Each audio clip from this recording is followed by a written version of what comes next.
ណាខ្លះដែលឆ្លាញ់ស្រីខ្ពស់ខ្ពស់បាទ14 Pro Max memory មកទេ16 Pro Max memory 256 16 Pro Max memory 256បាទអែមមើលទៅលើសាច់អេក្រង់16 Pro Max ពីដើមនេះអីវ៉ាន់ប្រភេទអេក្រង់ស៊ីនបាទអេក្រង់ស៊ីនអានេះមកទេតែឯង memory មកទេតែឯងបាទនេះសម្រាប់អានេះ16 Pro Max អេក្រង់ស៊ីនបាទស្អាតតម្លៃ630អែម630មួយនេះទៅលើការផ្លាស់ប្ដូរចេះបាទនេះវាធ្លាប់ផ្លាស់ប្ដូរអញ្ចឹងមួយសែតចឹងហ្មងទៅលើកាមេរ៉ាគឺខ្ចីញ៉ាញ់មកបាទវ៉ាន់នេះបាទអែមញាក់តម្លៃថោកមែនតើបាទតែ630ទេបាទមានសមានមាសដូចគ្នាអានេះក៏លោតដូចគ្នាដែរ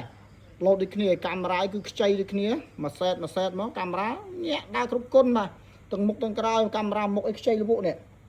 មកអែមមកបាទកាមេរ៉ាមុខអីខ្ចីលវក់